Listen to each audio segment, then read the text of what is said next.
Let's wait for the... Others think it's a peddler who had recently passed... Oh, f***ing hell. Are you kidding me? The whole building's clearly on fire. This might be our cold open that was just doing a smash cut of all the sirens.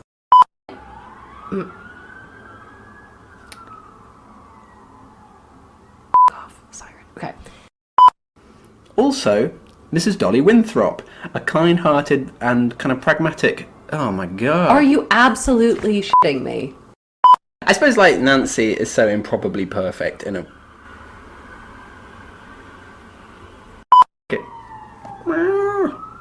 What is happening? Trouble with brewing, mark my words. Did somebody eat gluten at a Whole Foods? What is happening? Maybe in South Birmingham. North Birmingham has its own problems.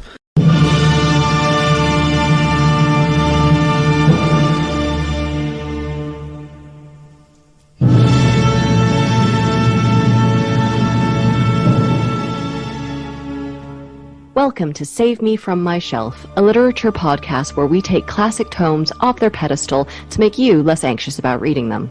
Our jokes come from a place of love and for a specific teaching purpose.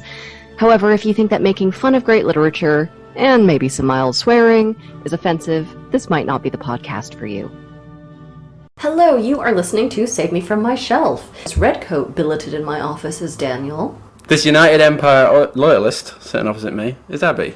Vermont wasn't even in the revolution, was it? Okay, you know what, friend? Don't be talking smack about Vermont. We're very painfully aware that we are the 14th state, not part of the 13 colonies. We know. You have to earn the right to even get Vermont's name out of your mouth. I think I have earned it. See, this is not only our end of season 2, this is also our 25th episode and our year 1 anniversary. Year 1. First year anniversary. Yeah.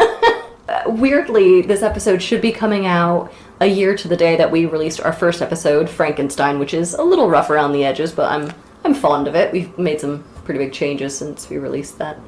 So, Daniel, what is our text today?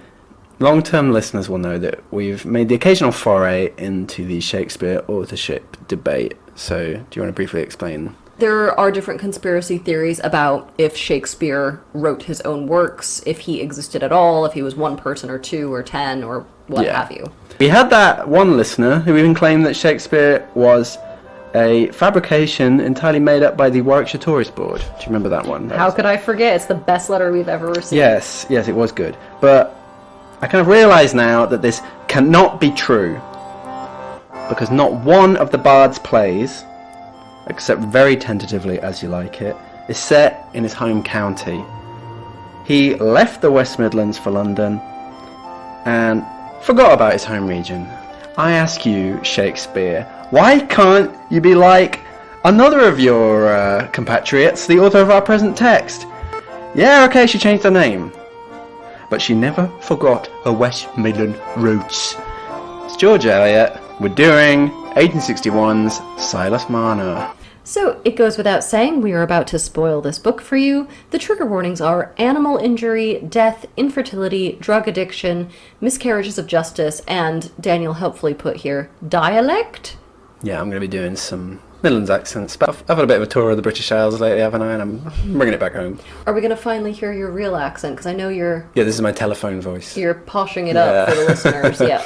Would you like to do some background, please? Sure. George Eliot. Nice to finally have a bloody bloke author, isn't it? No, that's a joke. Because she was a lady. Her real name was Mary Ann Evans. She was from Nuneaton in Warwickshire. Nuneaton's beautiful. I always summer there. Yeah, God, bloody love. Yeah, proper spa resort place, isn't it? She's a big mid-Victorian novelist. Like 6'5". Big novels, big person, big standing in the literary firmament. She also wrote The Mill on the Floss in 1860 and Middlemarch in 1872. Those are probably the two most famous of her works. She was big into provincial life, especially in the Midlands, wasn't she? So she's not like one of your kind of classic Dickensian style Victorian urban novelists. Yeah, if there's no chance for a corn maze, my girl ain't interested. So she was a kind of Victorian liberal type. She was interested in women's rights, education, class relations, secularism, ethnic minorities and stuff. She lived in Sin, with George Henry Lewis, sort of noted literary mediocrity. So she wasn't afraid to cause controversy on that front, neither was I, because I'm going to get the Lewis crowd are going to be really laying into me now. You think she's a bit of a hypocrite, though, don't you, about her feminist credentials aren't all that? In 1856, she wrote an essay where she goes to town on sort of any genre fiction geared at women, and she clearly thought, like, what I do is better than that, and I'm the exception, and women shouldn't be right. Like, it's you know, I find this really interesting because some of the books that she was talking about, she clearly is interested in them. She works things like sensation fiction into this very heavily. She puts it in very reductive terms, and I just, you know... I think you'd find she was ironizing the issue. I know some scholars have also speculated that her lack of conformity to conventional female values have contributed to this. So she, you know, she's working. First of all, she's a woman who works. She operates under a male pen name. She sort of lives in sin, so she isn't that sort of like, you know, virtuous woman. And she was also notably very ugly. So we have a little Robert Louis Stevenson connection here, where he, if you go back to our Jekyll and Hyde episode, Robert Louis Stevenson used to make straight dudes just fall in love with him for no reason. And Eliot, despite being very ugly, was so charming that people kept falling in love with her instantly. Which is the opposite of a lot of Victorian novelists who were massive hotties but had odious personalities. Yeah. Well, a young Henry James met her in 1869, and he wrote, quote, "She is magnificently ugly, deliciously hideous. She has a low forehead, a dull grey eye, a vast pendulous nose, a huge mouth full of uneven teeth.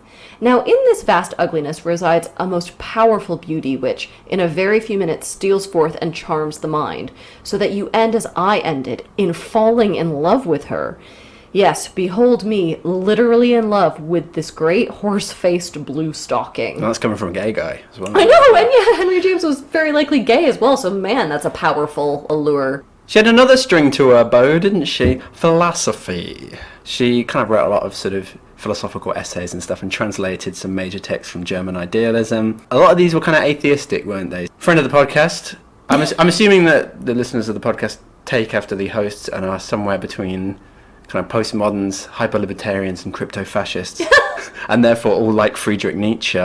He has a go at her in Twilight of the Idols, so if you're interested in Nietzsche's take on George Eliot, that's where to go. George Eliot thought that you could still have like the kind of Christian values without believing in God, and Nietzsche's like, no, you can't do that. There's a lot of kind of philosophical stuff in her works, isn't there? And also it reads a bit like it's been translated from German. There's a lot of sub-clauses. It's very convoluted.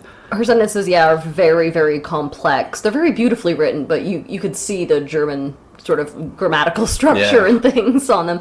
I don't want to preempt the book we're about to recap, but this is very like, you got your German idealism in my sensation fiction. You got your sensation fiction in my German idealism.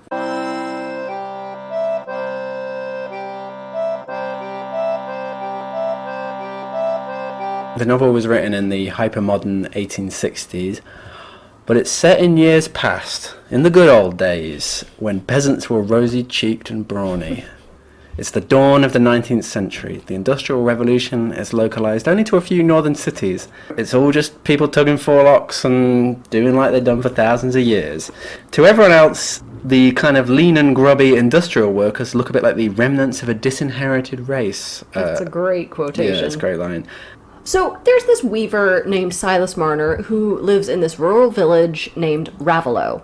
But he didn't always live there. In fact, after 15 years there, he is still an outsider, having moved from the industrial north. Probably, what did you think it was? Manchester? I thought it was Manchester, yeah. So Silas is also this really weird guy. Like, he's hunched over and he lives alone. He's obsessed with gold. And creepiest of all, he occasionally falls into, I honestly don't know what to call it, a sort of spontaneous coma or something, a trance. And people keep finding him, like, leaned up against a tree, like he's just died there. Like, this is Rumpelstiltskin with narcolepsy. Silas has a really dark history. He used to live in this extremely religious community in a big city, and the community was called Lantern Yard, where everybody got real tight assholes. So he had this buddy named William Dane, he had a fiancée named Sarah, and Silas and William were so close, they're such good friends, that others called them David and Jonathan. Yeah, got a queer reading right there. Old Testament queer reading. Girl, the best kind of queer reading, Yeah. I think. Oh, yeah. One day, William starts to question whether Silas's weird trances or comas or whatever they are, if maybe they're more satanic in nature than godly. And Silas's fiancée, Sarah, she's also starting to cool on Silas a little bit, in part because of these accusations, and in part because, frankly, William's a bit of a babe, and I'm reading between the lines here, but she wants to do him like a crossword. William Dane is a hottie. Yeah, for an evangelical community, William Dane is. A bit like, what's her name in, what was it you said? In Lowood. Miss Temple. Miss Temple. Yeah, I'm bringing it all back. The whole year, it's a year-end roundup. Miss Temple, what was it? I think I said she was a 4 in Paris or London, but goddamn if she's not a 10 at Lowood. Right, there we so go. William Dane is a bit like that. One day, a senior deacon at the church was taken ill, and Silas and William were tasked to attend him at his bedside. William never turns up during the attending, and Silas falls asleep watching over the deacon in his last moments, and is alone with the deacon when he died. Some money was stolen from the deacon's bedside. And Silas is blamed because, he was there, and moreover, his pocket knife was conveniently found in the drawer where the deacon kept his money, bit of a smoking gun or whatever knives do. Silas's friend William, he volunteers to search Silas's house, and he magically finds the money pouch there. This is the point where Silas realizes that the last time he saw his pocket knife was to lend it to William. Yeah. You were my brother, Anakin! He's been set up. Silas agrees to take this to court. This is like the sort of church court, isn't it? Yeah. They kind of keep themselves to themselves. And he knows that God will protect him. Unfortunately... God doesn't respond to subpoenas. No, and indeed he is found guilty, and they kick him out of the church. And Silas denounces God for his lack of justice, Yeah, he's like, hey God, you can go drink a big tall glass of fuck you. And he says this in front of the congregation, and they all sort of gasp like a sitcom audience. This gives Sarah the excuse she needs, because he's a thief and a blasphemer, to break off her engagement with Silas. Later on, Silas finds out that William and Sarah got married. Oh, y'all better pick up the phone, because I called it. This is a textbook bros before hoes violation. And that's one of the founding principles of Calvinism or whatever nonconformist branch of Christianity they follow. So, Silas packs up his shit and he moves to the Midlands. Yeah, that's why I didn't do the set the scene, because this does it for us. And what could be more unlike that lantern yard world than the world in Raveloe? Orchards looking lazy with neglected plenty. The large church in the wide churchyard, which men gazed at lounging at their own doors in service time. The purple-faced farmers jogging along the lanes, or turning in at the Rainbow, which is the village pub. Local gay bar, innit? Homesteads where men supped heavily and slept in the light of the evening hearth, and where women seemed to be laying up a stock of linen for the life to come. Silas moves into an old stonecutter shed by a flooded quarry on the outskirts of town, and he takes up the sport of extreme weaving, if you consider weaving a sport, which I don't. So he's trying to basically weave his feelings away. I would just say go to therapy, sir. But instead, he just ends up weaving so much so fast that people start to think that he has magical powers. Yeah. And this isn't helped when he sees a woman who's suffering from dropsy, which is the least pleasant of Peter Rabbit's siblings. And he gives her, he's like, oh, my mom suffered from dropsy as well. This was the sort of little remedy she used to take. So he gives this woman a tonic to ease her pain, even though the local doctor has been able to do nothing for her. Dr. Kimball. And everyone's like, Jesus fuck, is he a white wizard? What? Who is this guy? People pay him a lot for his weaving and medicine, and he quickly becomes filthy, stankin' rich. Okay, here's some sound financial advice for y'all. He digs a hole in the floor to hide his money. And Silas starts to, quote, enjoy their companionship, by which he means the coins. He loved them all. Every night he spread them out in heaps and bathed his hands in them. Then he counted them and set them up in regular piles, and felt their rounded outline between his thumb and his fingers, and thought fondly of the guineas that were only half earned by the work in his loom, as they were unborn children. It's a good line. Well, I've worked my 16 hours. Time to go molest my gold. Yeah, he's a fondler. He's one of them gold fondlers. Yeah.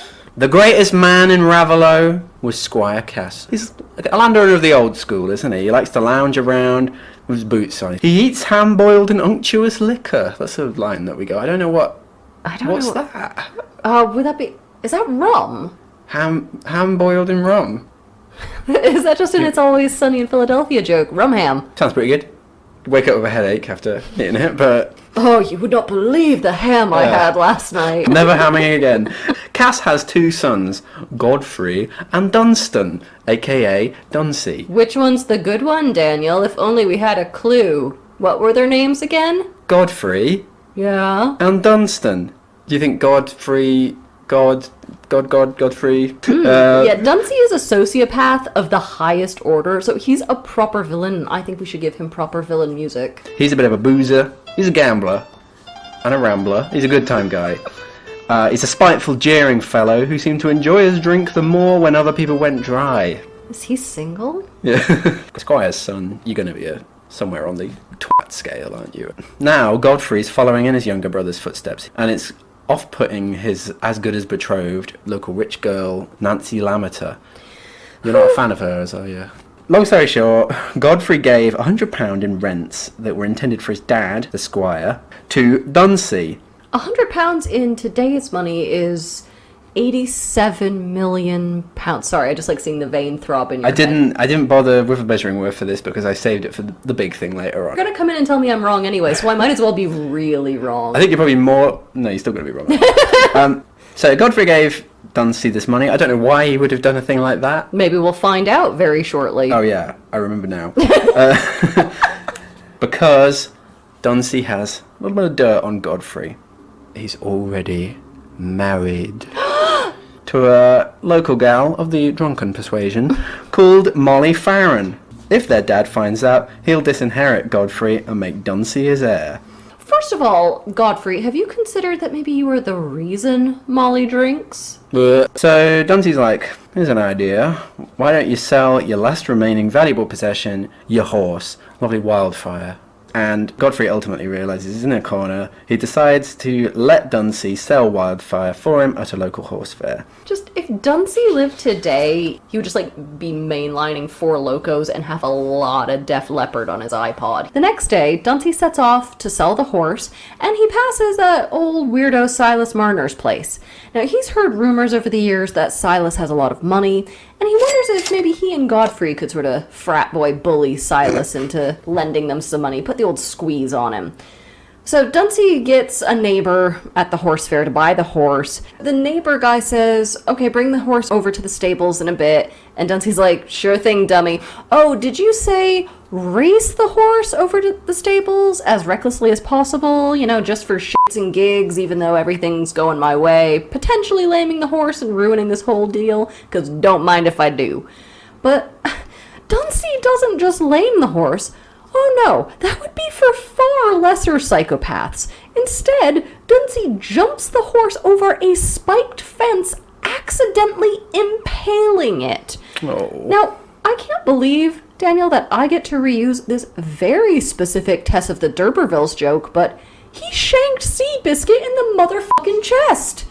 And then he leaves the horse to die. So now Godfrey doesn't have a horse, and doesn't have £100, and Dunsey just whistles and walks away from the horrible death whinnies. But I cannot wait to see how this unfolds when that dude comes to repo the horse in the morning. Dunstan, he's got to go home to Raveloe on foot. So... Oh my god, is he okay? He's just waving his riding whip around in that sort of classic Squire's arsehole son style. I'm familiar, yeah. Like, it's his brother, Godfrey's own personalised whip. Yeah, nice birthday present for, you know. We're releasing, say from my shelf. We're doing a line of whips. Yeah, it's the SMFMS line. Exclusively on QVC. Yeah. Oh, that is beautiful, isn't it? It was a very handsome whip. Find the phallus much. Also, remember the whip. Please, listeners, remember the whip. How could we forget? Yeah. He's going into the outskirts of Raveloe and he sees the lamplight from Silas's hut. And he's like, oh yeah, I initially considered extorting money from the old staring simpleton. Maybe I'll peek my head in and see what he's up to. What a sassy little prick. Silas is out. Dunsey immediately searches the joint for Silas's famous hoard, and almost straight away finds out where it is, doesn't he? Because he knows the sort of proverbial places where misers hide their gold. It's under a squeaky floorboard, and he just picks it up and wanders out with it. The perfect crime. Especially because Silas is always home. Like, he just sits there and works 24/7, so it's just like, check out Dunsey here manifesting. Yeah, exactly, yeah. He gets back from this errand that he was on, and he's like, it's been 2 or 3 minutes, I'll go and admire my hoard. And he almost senses it, doesn't he? It's like, uh-oh, there's fuckery afoot. Exactly, yeah. It's gone! Silas panics, and he immediately assumes Jem Rodney, oh, Jem Rodney, local poacher, he immediately assumes that he must have nabbed the dosh. He heads to the Rainbow, the local pub. But all the patrons are like, Silas, seriously, it could not have been the poacher. He's been sitting here with us all day. And Silas feels... Just enjoying a pint of Old Tweaky. Old Tweaky? What's that? I don't know, it just sounds like some kind of naff real ale that they would drink. So everyone's sort of in an uproar about it, and some people are like, oh, poor Silas, he's so honest. Other people are like, I don't know, maybe he stole the money himself in order to extort, sympathy from people or something. And some other people are like, well, Silas, maybe you got what you deserved since you never go to church and you love your money too much. Everyone has a lot of opinions. The Silas is kind of... It's like he's walking through a YouTube comments section. How much did Silas lose? We're off! Yeah, we're off. Gird your loins, listeners. He lost £272, 12 shillings and sixpence. Now, what's that in today's money? Well, according to a little-known and very useful tool, measuringworth.com, that amount of money in 1810, which is when I'm assuming the novel is set, today would be, just in terms of pure inflation, £20,000. In terms of labour earnings, so, in relation to the average wage, £259,000. That's a lot of money already, isn't it? In terms of the relative income, so in relation to average wealth, £265,000. In terms of, as a share of the economy, £1,359,000. Silas Marner was a pretty wealthy miser, wasn't he? You look so proud of yourself right now. Just look at you sitting on that chair like you're doing it a favor. Well, schooling us all. Godfrey Cass, remember him? Local could do better squire son. He's unsurprised to learn that Dunsey hasn't come home from selling wildfire. Yeah, Dunsey, after he pocketed the cash, he went missing. Godfrey assumes he's at an inn somewhere. Anyway, he's got bigger fish to fry. He needs to romance Nancy Lammeter. Oh, Godfrey is useless. He's good for wringing his hands and mooning over Saint Nancy, Our Lady of Patently Dull Desire, and not much else. Meanwhile, the whole village is still gossiping about the robbery. There's a whole lots of funny kind of suppositions, aren't they? Somebody finds a tinderbox in a ditch nearby, and they all think it's the kind of key to the mystery, don't they? Others think it's a peddler who had recently passed through town a few days ago. The guy, he wore earrings, so that's a bad sign. Some think Silas was somehow in on it. Just thanks, Woodward and Bernstein. You cracked it, guys. You cracked it. Meanwhile, Silas, he's just kind of gets back to the weaving, but it's not in a kind of perverse, insular way. Now it's in a kind of... He's moaning while he does it. Like you right here, fucked up ghost of the Protestant work ethic. It's some kind of shriving something. I just bet that looks really normal. Later on, Godfrey finds out from the guy that was, had intended to buy Wildfire, that the horse had, met its untimely end, and he realises that he's probably going to have to come clean to his dad about having given the rent money to Dunsey. And his dad is like, oh, for the love of God.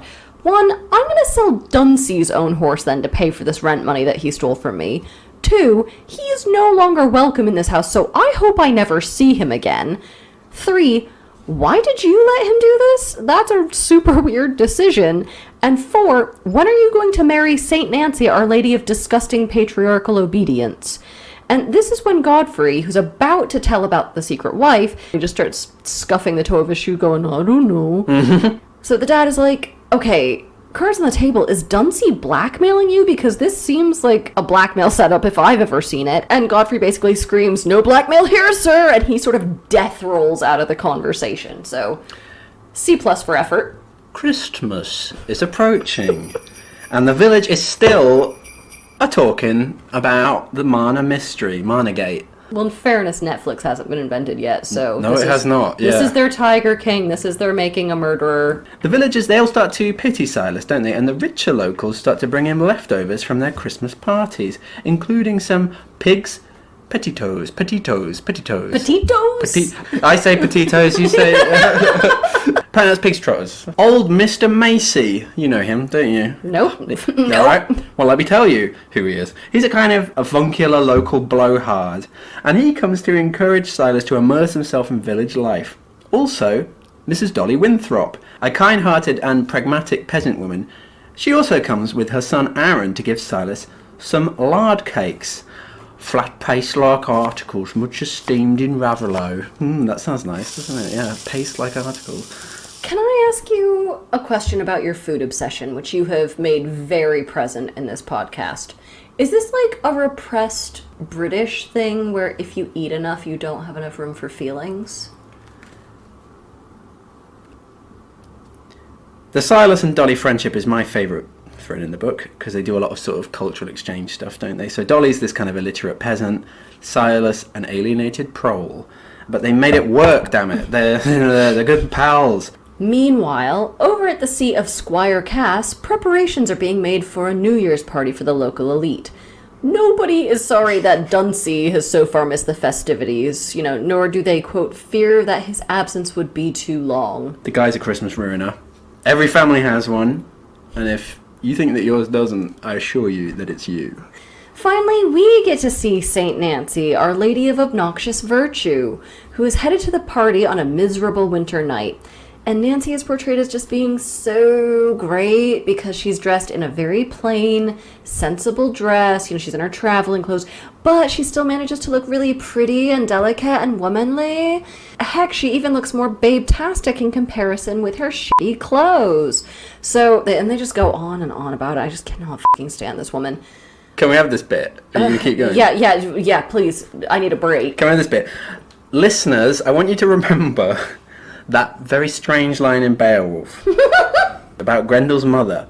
Her onslaught was less only by as much as an Amazon warrior's strength is less than an armed man's when the hefted sword, its hammered edge and gleaming blade, slathered in blood, raises the sturdy boarage off a helmet. Yeah, we read that about 5 times in Beowulf, trying to figure out what the hell that even meant. Well, there's a new sentence in town. Some women, I grant, would not appear to advantage seated on a pillion, and attired in a drab Joseph and a drab beaver bonnet, with a crown resembling a small stew pan, for a garment suggesting a coachman's greatcoat cut out under an exiguity of cloth that would only allow of miniature capes, is not well adapted to conceal deficiencies of contour, nor is drab a colour that will throw sallow cheeks into lively contrast. Full stop. Okay, that's one sentence. It was all the greater triumph to Miss Nancy Lammerter's beauty that she looked thoroughly bewitching in that costume. That's crazy, isn't it? What's going on? Why? That's such a classic Eliot subclause sentence. That sentence hurts like a hangover. Yeah, it does, doesn't it? Yeah. Let's get back on her shit, right? So, St. Nancy, Our Lady of the Drab Beaver Bonnets, is all pissy because she has to go enjoy hospitality at Squire Cass's mansion and rub elbows with the muckety-mucks, and worst of all, Godfrey, the man she's desperately in love with, will be there because life is just so hard for St. Nancy. What a horrible evening. So, really, this is what her issue is. She's crazy about Godfrey and knows that he's crazy about her, but she's vowed never to marry him because of his reprehensible lifestyle, which, okay, all right, I love a woman with some self-respect, even if she's this prim little Puritan, fine. The problem is that even though she thinks Godfrey is a bit of a cad, she's fallen in love with him, and in her mind, once you fall in love with somebody, you have to love them for life to the total and utter exclusion of anyone else. So she decides to take a vow of eternal spinsterhood since she and Godfrey can just apparently never be together. The prefab I have here is, pardon me, ma'am, but you've had your virtue signal on for the last 8 miles. Once at the party, St. Nancy, Our Lady of the Disapproving Cooter, goes upstairs to get ready, and there are just some nasty little biddies there, the Mrs. Gunn. Oh, I love them. Who are from the big city, and they're dressed within an inch of their lives, and just absolutely chartreuse with envy when they see this beautiful, dour little Nancy. She's just so radiant with purity and wholesomeness and blah, blah, blah. And, did you know that despite all of her family's money, St. Nancy even churns her own butter? Just fucking kill me, Daniel. So then we are given a wonderful brief moment of respite when Nancy's ugly older sister Priscilla shows up. And Priscilla, flings the doors open and she's all like, "What up, bitches? I am in the house. I'm gonna babble at you about how I don't need a man. I make my own choices. Oh, and you bitches in the corner being nasty about my sister's rustic beauty? That's cool. I'm ugly and I own it. You guys are ugly, and you should own it. It's freeing. She can keep all those irritating men away from us, my ugly comrades. Hey, wait, where are you going? Was it something I said?" First of all, can I just say that I am obsessed with Priscilla, and when I die, I want to be buried like a dog at her feet. All of this summary so far, I wrote in one sentence. Yeah, you and I do this. It all goes a bit Jane Austen at this point, lots of gossiping and eyeballing at the party. For you, this is the key bit. It's such a tonal shift. It's so weird. And it's just for... It is odd, yeah. It's just for one scene. It feels like a pastiche, doesn't it, almost? Yes, yeah, it does. So, okay, but then it gets weird, right? Where they're getting dressed from the party, and St. Nancy, Our Lady of Petty Demands, has insisted from time immemorial that she and Priscilla always must dress alike, so everyone will know that the two of them are sisters. And can I just remind you, please, that they are a prominent family in a very small town. Everyone knows. So this seems really weird and unnecessary. The party gets underway, and Nancy and Godfrey, they're pretty sweet on each other. But he keeps kind of equivocating because of his secret wife. He's living the worst possible episode of The Bachelor. More importantly, it should be noted that certain privileged villagers are allowed to watch the ball from the spectators' benches. You're cheer captain and I'm on the bleachers. It's Taylor Swift, isn't it? That's what it's like. I love it when you call it Taylor Swift. Yeah, I mean, it was 10 years ago, but it's still sort of pop culture. They all kind of commentate on the dancing and we get sort of more funny country stuff. This is Mr. Macy. Oh, God, I love Mr. Macy. "The squire's pretty spring considering his weight, and he stamps uncommon well. But Mr. Lammeter beats 'em all for shapes. You can see he holds his head like a sodger, and he isn't so cushiony as most of the oldest gentlefolks. They run fat in general, and he's got a fine leg. The parson's nimble enough, but he hasn't got much of a leg," and blah, blah, blah, blah, blah. That's what Daniel talks like in real life, yeah, actually. that's my real voice. Finally, I'm allowed to live my life as I... Live your truth, Daniel. Yeah, exactly, yeah. And we get a little bit of a peasant queer reading, don't we, which I was pleased to see. So Ben Winthrop, husband to Dolly Winthrop, is also there, and he is like, "Oh, Mrs. Osgood, she's a pretty nimble dancer," and Mr. Macy is having none of it, is he? "I don't heed how the women are made. They wear neither coat nor breeches. You can't make much out of their shapes." So he likes looking at the nice men's legs, doesn't he? Don't we all? Yeah. Yet, and the guests are all just really invested in Godfrey and Nancy getting together. They're just trying to get these two kids to mate like they're the last goddamn pandas on Earth. So are you guys ready for a telenovela moment? Because yes, please. You're about to get one.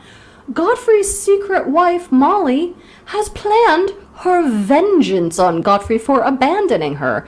She's about to crash this party and announce their marriage, completely ruining his chances with St. Nancy, Our Lady of the Ice Cold Cock Block. But Molly is bringing with her their child. Does Godfrey even know at this point he has a child? Or, has it just been that long since he's seen his wife? It's also revealed that Molly is not just a drunk, but an opium fiend as well. And the novel kind of loses me here because it really doesn't express very much sympathy for Molly. I mean, Eliot more or less calls her white trash and kind of says she brought it on herself, and I'm yes, there is a bit like that, yeah. Eliot is not brilliant with any form of, disability. Yeah. So the night is really miserable, and Molly and the baby get bogged down in the snow, not knowing how close they are to the Cass mansion. And Molly looks for some, comfort in her opium, in the middle of this blizzard. She takes some and then decides It's New Year's Eve, though, isn't it? I think you're out of it. You can treat yourself a little bit. The old tot of laudanum on a... Well, yeah, but she takes some and then decides to take a little nap in the snow, so... Okay, maybe not then.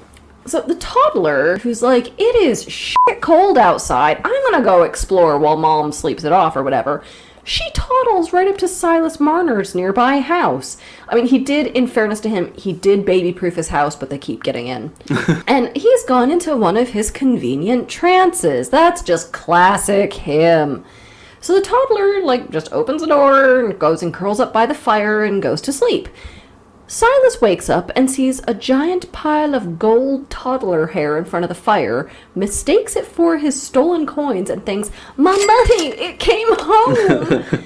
So I was kind of expecting a full, up plot line where this grumpy septuagenarian slowly comes around to a small child, but that character arc happens in 3 seconds here. It's also, can we just say, this is the dumbest, most obvious simile ever. The child's golden hair is like the gold he lost. There's more to life than gold. Oh my god, Rumpelstiltskin, that. Goldilocks and the 3 really rich, recently robbed bears. So Silas puts the kid to bed and he thinks, man, it's kind of a rough night out. This toddler did not get here on her own. So if this is going to follow the Rumpelstiltskin plot, like George Eliot has set us up for, he's going to go outside and he's going to find Molly.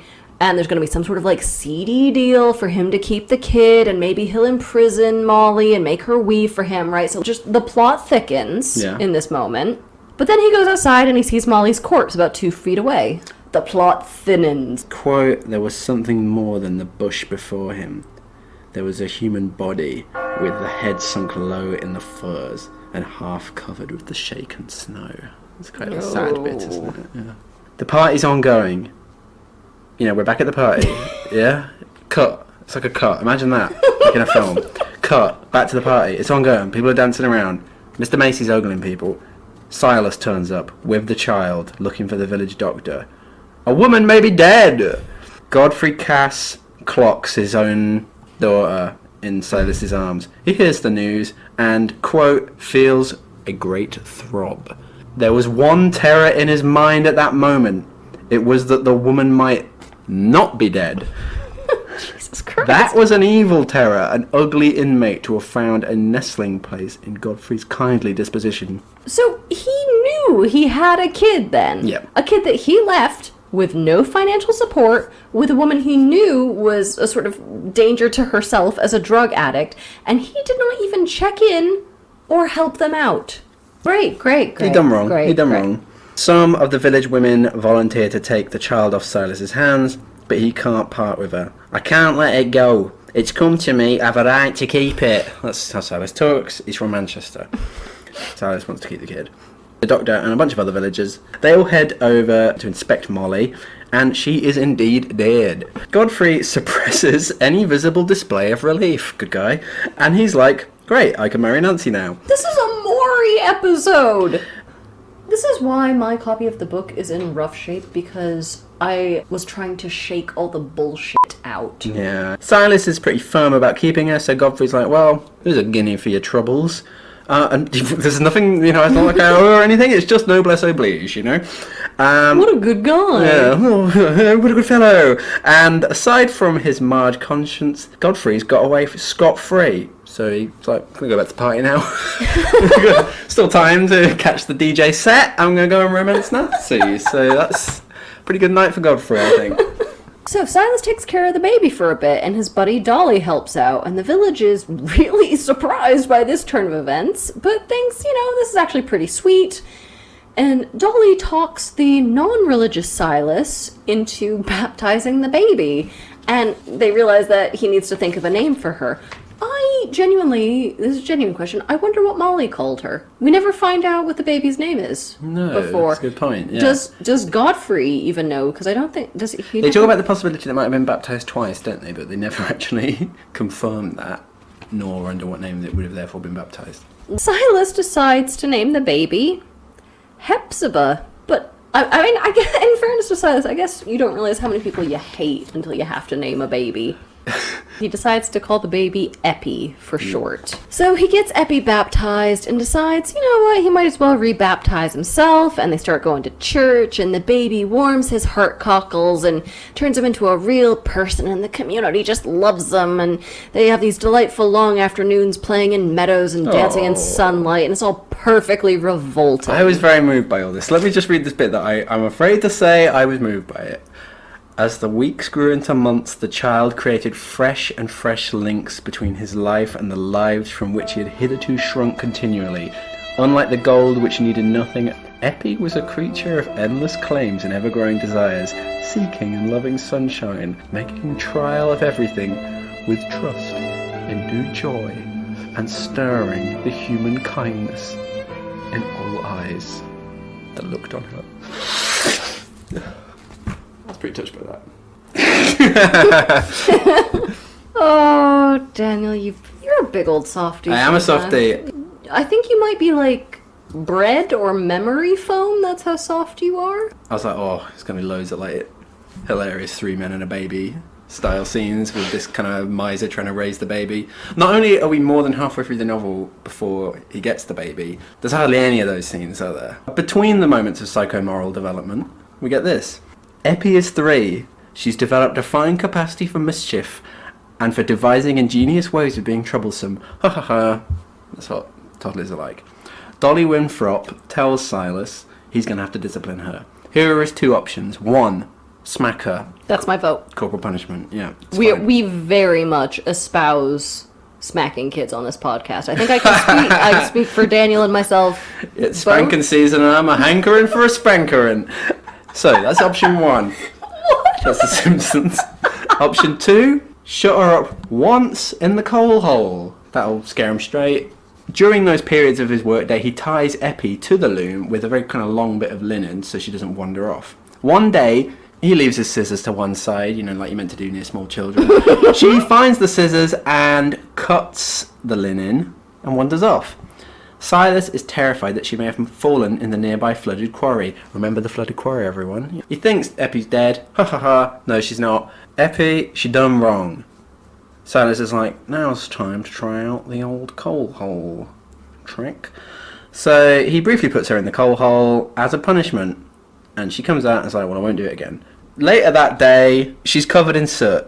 Joke's on you, sucker! Yeah. I love the coal Yeah, hole! she's been back in there. Yeah, the punishment failed. Silas can't bear to hit her, which listeners will remember was option 1. And here's the quote. So Eppie was reared without punishment. She knew nothing of frowns and denials. So, his parenting strategy is, remember, Eppie, safety third. Yes, yeah. Let's see how this turns out. Paul Raveloe is very impressed with Silas's parenting. Idiots. And Sorry. There's lots of funny bits about that. I'm not going to go into details. They attribute his parenting skill in part to his hermaphroditic profession, don't they? Queer reading. Yeah, they say, you're partly as handy as a woman, for weaving comes next to spinning. So, because he's a weaver, he's kind of like sort of half a lady already. Fellas, is it gay to touch flax?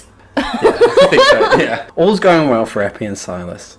Things, meanwhile, are a bit more ambiguous for our good friend Godfrey Cass, who is keen to do right by his daughter. At some point. Yeah, at some point. Without incurring suspicion. In the meantime, Dunsey, remember him? I miss him Yeah. more and more with every passing sentence. He is gone forever.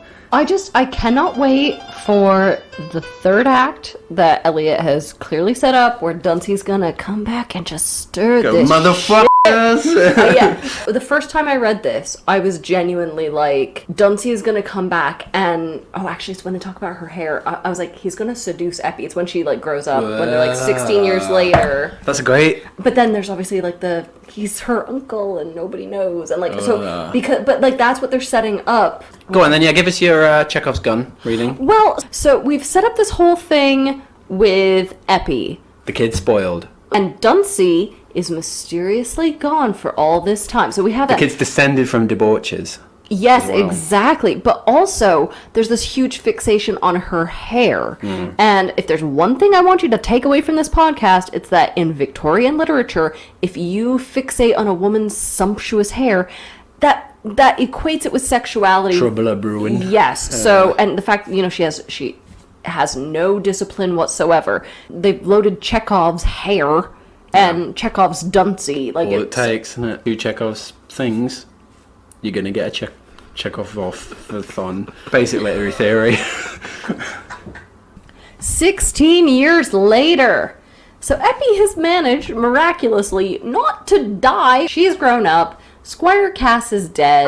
Dunsey is still off doing God knows what. Godfrey ended up marrying St. Nancy, Our Lady of Backpedaling Oaths, because if you recall, she said never on God's green earth would she marry him, and she still knows nothing of his first wife or Eppie. Eppie, we're told, is very pretty with untamable ringlets. Quote, she is a blonde, dimpled girl of 18 who has vainly tried to chastise her curly auburn hair into smoothness under her brown bonnet, and the little ringlets burst away from the restraining comb. She's grown up, she didn't die, she apparently hasn't been sexually promiscuous, except some guy in church is completely perving on Eppie's hair. Turns out, it's Dolly's son, Aaron. I love that guy. He's got a nice fustian suit. Imagine that. Oh, that's sexy look, and he's gonna get all up in them petticoats, mark my words. It's not gonna end well. Except, Aaron proposes to Eppie, and she accepts, and she's loving and dutiful and meek, and requests only that Silas be able to live with them, because she could not bear for them to be separated. Just, George Eliot, you are giving very misleading parental advice. So, children are allowed to do any old damn thing, even if it's very likely going to kill them, with zero threat of punishment, and they turn out great. Eppie's a nice girl, isn't she? She's not whatever her hair implies. Yeah, that's just Eliot's really working against strong convention here. I'm not bad, I'm just curled that way. They're on their way back from church. The whole see, we didn't even talk about that, but I really like that, the way that the set piece for the 16 is making such a good film. The 16 years later bit, they're all at church and they're all leaving church, aren't they? So we get little portraits of them as they leave. And, quote, Eppie was now aware that her behaviour was under observation, but it was only the observation of a friendly donkey. Browsing with a log fastened at his foot. A meek donkey, not scornfully critical of human trivialities, but thankful to share in them, if possible, by getting his nose scratched.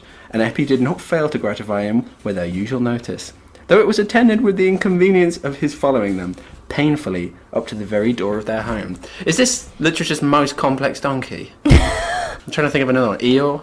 Yeah. The donkey from Animal Farm. Oh yeah. Dapple, Sancho Panza's donkey. He's not very complex. Well, if you can think of a more complex literary donkey, listeners, I'd like to hear it. Marner is well esteemed by the town. Everyone thinks that his heroism in raising Eppie means that his money is due back any day now, because that's how that works, isn't it? It's kind of, they believe in sort of karma, don't they? He's generally friendly with his neighbours and has unburdened himself of the circumstances of his arrival. So he tells Dolly Winthrop in particular about the whole Lantern Yard thing. But Dolly says, well, maybe you should go back and see if any new evidence has come to light. By the way, this is just a side point. It's kind of completely irrelevant to the plot of the novel, but I just thought a little bit of local colour. The farmers are draining the flooded quarry to irrigate their fields. Just a bit of agricultural colour. That is true. You know what? We've always said that on this podcast. We are primarily an agricultural podcast. It's like the Archers. We have an agricultural advisor. It's why we're here, and frankly, it's why you're here. So everything's going great for Eppie and Silas and all of that. How's St. Nancy doing? Our Lady of Domestic Bliss? Because she cannot have children, and that is why she must polish the house. Hey, in fairness, when Squire Cass had it, it was a real tip. Nancy and Godfrey have been having trouble having kids, and she feels as though she's failed her husband, and she's trying to make up for it by dusting every 30 seconds and polishing the chamber pots and lint rollering the ceiling and recalibrating the chandeliers and whatever other busy work she can make for herself. The prefab I have here is fuck your dust-free Jesus parlor and all who sail in her. I hate you, change your heart or die. So, honest to God, the book says that her hobbies are not leaving the house and reading the Bible. Same. For the last several years, when it became clear that they weren't going to be able to have kids, Godfrey really wanted to adopt. And specifically, Godfrey wanted to adopt that lovely orphan in the village being raised by that weird weaver. But St. Nancy, Our Lady of Self-Flagellation, decided that adopting a child would bring them joy, and that's sinful, and it was against God's will. And Godfrey says, right, Eppie's turned out all right, and she's adopted. And she's like, the only adopted kid I ever heard of was transported when it was 23, so you've got to be careful. If you adopt a kid, they might turn out to be Australian. Twist. No. Yep. But everything's going so well. The flooded quarry, you remember that? It's not flooded anymore. It's how could that be related? Well, yeah, because that's just a basic agricultural procedure. Bit of trivia. Yeah, it's completely dry. Something has been found lying at the bottom. Someone, I should say. It's a skeleton with a rather nice personalised whip. It's Duncy Cass. How did he die? Did he drown on his own bullshit? On the night that he robbed Silas Marner all those many years ago, he wandered into the quarry and drowned. Say what you want about Duncy Cass. He lived every day like it was his last. Especially this one. Godfrey is disturbed by the news, as well you might be, and he tells Nancy, everything comes to light sooner or later. When I married you, I hid something from you. That woman Marner found dead in the snow, Eppie's mother, that wretched woman was my wife. Eppie is my child. This really is an episode of Maury. Yep. The pair decide to make up for lost time and go and get their baby back. Go and get Eppie. Yeah, so now, let's just get this straight. They're going to go down to Silas Marner's house and adopt a grown-ass woman. For why? For whomst? It's like Roman times. It's like in Ben-Hur. Oh, okay. What's his name? Charlton Heston is like 40 in Ben-Hur and he gets adopted, so... Big old day for Silas. He's just found out that his daughter is engaged, he's discovered who stole his money, and he's had it returned, and then some rich-ass people bust into his house and try to adopt his adult daughter. He actually says that though, doesn't he? Now my gold's back, maybe, you'll disappear somehow. He predicts it. Yeah, but she doesn't. So Eppie's just like super unimpressed by all of this. She's like, yeah, I have a dad, I'm good. And there's just this, like, loads of back and forth. And Godfrey kind of turns into a real prick, saying, this is a duty you owe your lawful father. And Eppie says, you're not my real dad, actually. And you're not my real dad. What are you going to do about it? And Godfrey's like, my own petard. It hoisted me. He says to Silas, she may marry some low working man. That's his biggest fear. I'm sorry. And again, sir, where were you when she was, like, at risk of death? She would have married a low common guy then. You probably wouldn't have married him. Daniel, no, keep that smut off our podcast. Sorry. Excuse me. I'm so sorry. Godfrey and Nancy go home, and they sort of wallow and they wring their hands, which is what they always do best. Right. They finally get it through their thick skulls that they should probably just leave her alone and just maybe leave her some money after they die, and that's it. We're on the final part, listeners. It's been a long old afternoon. Yeah, calm down, we're reaching the end. Chill the fuck out. The Marners. The Marners have had an eventful couple of days. And now, Silas wants to make peace with his past.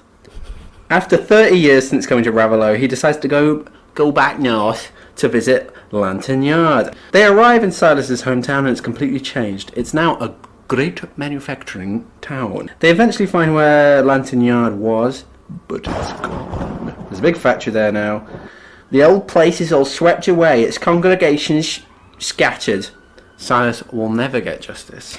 Yeah, we never find out what happens to William and Sarah. They just, like, presumably get away with this. The point is that Silas is the winner because he managed to go south where industrialism hasn't happened and he can live in this nice town.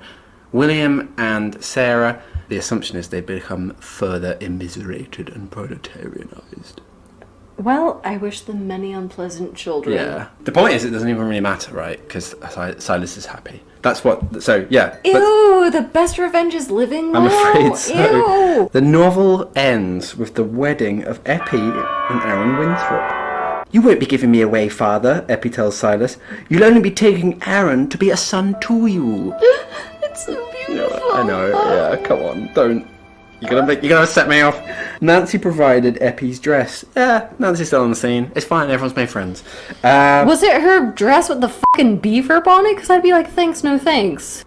Eppie and Aaron move into Marner's cottage. They do it up. Oh, father, said Eppie, what a pretty home ours is. I think nobody could be happier than we are. That's the last line. Barf. So a bit of a sad ending, really.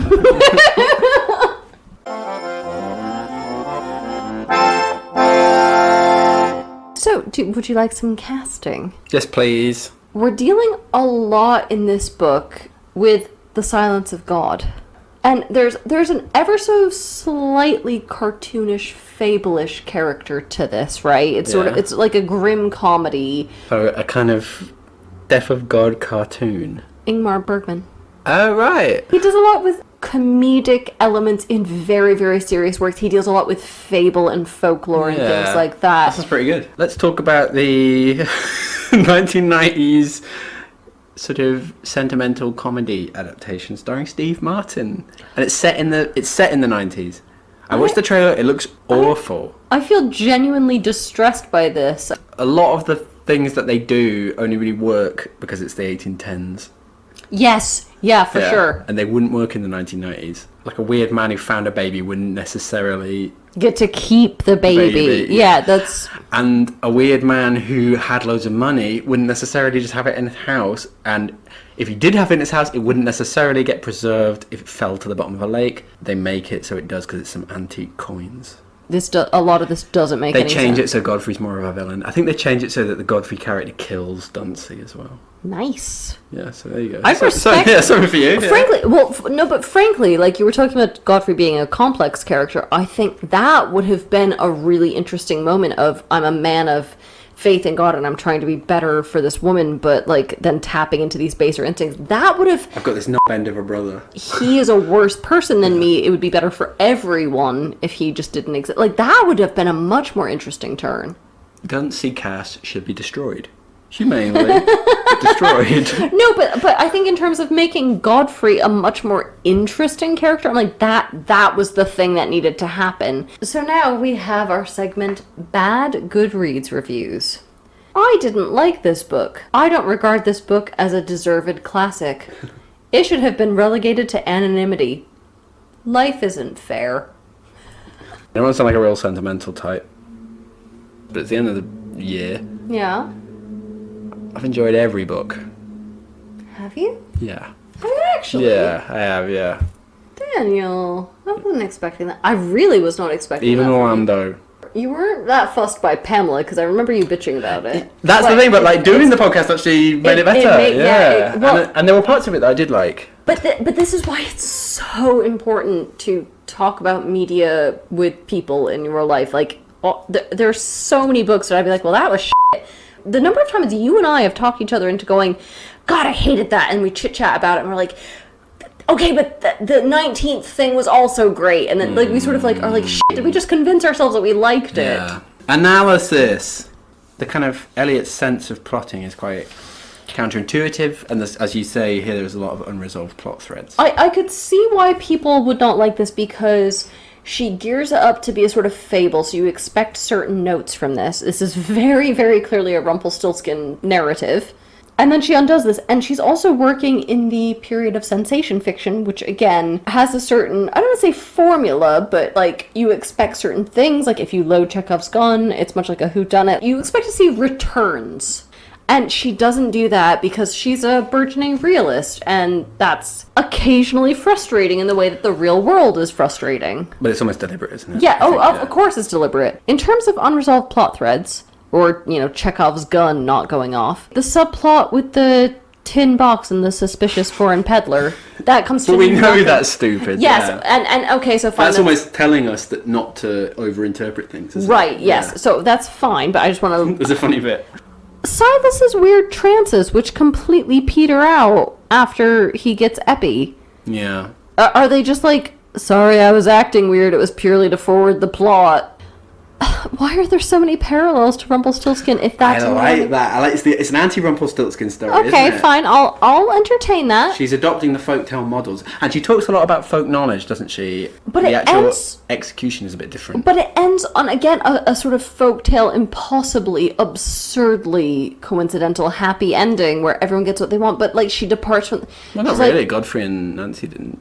But they just learned to suck it up. But again, the people who she centers the narrative around, not Godfrey and Nancy, who are kind of shitty people, they get exactly the karmic retribution they deserve. But Silas never got the whole Lantern Yard thing resolved, in fairness. So that's... But Dolly says, like, you don't need to focus on petty vengeance because actually this has led you to your best But nevertheless, life. it's like that him going to Lantern Yard and it not being resolved is like a sort of homeopathic dose of realism to make us ignore the fact that the happy ending is so absurd. But I actually don't know that it's that homeopathic. The fact that it's gone, the people are just it is that whole world. It is no more. The people are scattered, like that. They've been rendered irrelevant, and that is actually a fair bit of justice. Where it's just like, and you've been wiped from the face of the earth. Like that's actually a bit of poetic justice, isn't Schmited. it? Kinda. Yeah. We also, she works overtime setting Epi up as a sexual free spirit only to do nothing with it. You could have given me one sentence that did something with this rather than building. Oh, I'm engaged to Aaron, it's all good, we're fine. Also, the other thing is, why have Priscilla there at all? Why have Mr. Macy there? He's more local color. They set up Priscilla to like do something or be some sort of commentary, but then she just comes to nothing. We need either no Priscilla or we needed 50% more Priscilla. Priscilla is too big for this novel. She's too lively. She's too like, you need to make her more central or you need to get rid of her because she's the shining star in the firmament, man, and this book isn't big enough to contain her. It's a very, very bad proportion. Priscilla is basically Marian Halcombe in The Woman in White, which came out, the same year or the year before. George Eliot really wants to be writing about Priscilla, but that's a sort of thing for silly lady novels, even though Wilkie Collins wrote it, not a woman. But George Eliot clearly wants to be writing sensation fiction. I disagree. I think the plot here is philosophical and sociological. It's not about individuals. She can't stop herself from including all of these little genre hints that she's clearly fascinated by. That's the thing. She's clearly like... But it's like it's like a child's guide to German idealism. That's what the book is. It's like a kind of sort of like, see, even in the country, the principles of Hegel persist. That's the point of the book. I don't want to be rude here, but I think that's a slightly snotty understanding, in the spirit of George Eliot, of sensation fiction, in which it's providing quite its own philosophical and sociological issues. No, but I mean, like, you know what I mean. If you think about her contemporaries in the kind of realist tradition that really survived, the point there is that this is a sequence of events that doesn't really have any meaningful conclusion, that the characters in the world of the novel attribute meaning to it, but it's in fact the world. We just live in an empty world that's meaningless. George Eliot is trying to go another way, and you're right to take her up on it, to say that she finds a sense of conclusion in events that have previously happened, but not in the way that you would expect. You're right to say that that's a kind of coward's way out of genre conventions and also realism. And that's what Nietzsche's problem was, wasn't it? That she said you could have the Christian worldview and Christian values were real even if God wasn't. And what you're describing is what Nietzsche had a go at her for. Once again, you and Nietzsche, your best mates. No, I thought it was a good book though. I enjoyed it. I think it's a weird book, right? It's half sensation novel, half Dostoevsky or something like that. That's the weird thing about it. Right, so now we are on our 1-year anniversary special. So Daniel's actually gotten us a very lovely little cake. It's very sweet. It's a discount cake. Imagine that, I got it on discount. So I was looking up today some old emails when we were going, should we start a podcast? What should we call it? Would you like me to read you some of the other options we had? Please do, yeah. I remember them. Do you? Do you? They were very good. Do you? What? Can you remember one of them? One. Chauce and Chaucer. You know, like Dumb and Dumber, but Chaucer. That was one. In fact, that's one that I haven't actually captured here. What? That's the best one. Carry On Up the Cannon was a very recent one, wasn't it? Yeah, Daniel is still trying to rename our podcast. Carry On Up the Cannon. That's actually a good one. In fact, if I had heard that a year ago... No one would have liked that. Saving It For Myself is more innately funny. I think if you like Kenneth Williams, Carry On Up the Cannon's good. But we had loads more than this. Give us a few, yeah. But I've picked deliberately the worst ones. Snide and Prejudice. Everyone's done that. This lit is lit. Yeah, that's cool. Yeah. The whole... Good to keep up with the young folks. The whole Lit and Caboodle. Wait, because like Kit and Caboodle. Kit and yeah, right, okay, yeah. Your favorite, this was Daniel's brainchild, Stick It Tome. Stick Yeah, it because to when you read me. it, it's like stick it to me, but... You're a weird dude. You're a weird dude, and I cherish it, and I celebrate it. And then your other one, which I actually liked, and this was very almost the name of the podcast, Bibliobile. I forgot that. Bibliobile. That Wow. was yours. I live it. I don't need to make it. I don't make a podcast of it. I bloody live that. The funny thing about asking Daniel to be my co-host for a podcast is that he seemed to worry. Maybe you should tell it. What was your biggest worry? That I'd become the most famous. That I'd become the most famous man in the world. I was just thinking about Byron when he wrote Childe Harold's Pilgrimage, and the next day he woke up and he was the most famous man in London. I was worried that I would have a Byron experience. Also, I don't want to sound like some kind of attention-hungry dweeb. Write in and say what your favourite books and episodes and least favourite books and episodes. Don't worry, I can take the... I don't know if Abby can, but I can take the... No, I can't. So, we should give you some updates in terms of what we have planned. So we will be officially coming back on August 17th, 2022. In terms of season 3 plans, this is going to be a little bit of a shorter season. It's going to be 10 texts instead of 12 because... What? And in the break, we're going to be releasing a series of blooper reels. I don't quite know yet how many because we still have, this episode has yet to be finished. Probably at least a couple. Let's have a clue then for our next book in a month or so's time. So we've had 2 texts this season that were 19th century masterpieces titled Blank and Blank. We're going to open season 3 with a third one. What? Please write into our email or tweet us at SMFMS_podcast. Please subscribe wherever you listen. We have a TikTok and an Instagram now, which you can find on our Twitter feed. The links are available. Please let us know if you want us to cover any books. If you have any questions, maybe over the hiatus, if we get enough of these, we'll do an episode on just questions you have for us, full stop. Not even texts you want, but just like questions about us. Very personal and intimate questions. Incredibly personal. Daniel, what conditioner do you use? Your hair looks amazing. It does. Thanks for listening to Save Me From My Shelf. Our music is The Overture to Don Giovanni by Mozart, and cover art is by Catherine Wu. Our thanks to Aston University's Centre for Critical Inquiry into Society and Culture for funding the startup of this podcast. Contact us at savemefrommyshelf@gmail.com or at SMFMS_podcast on Twitter.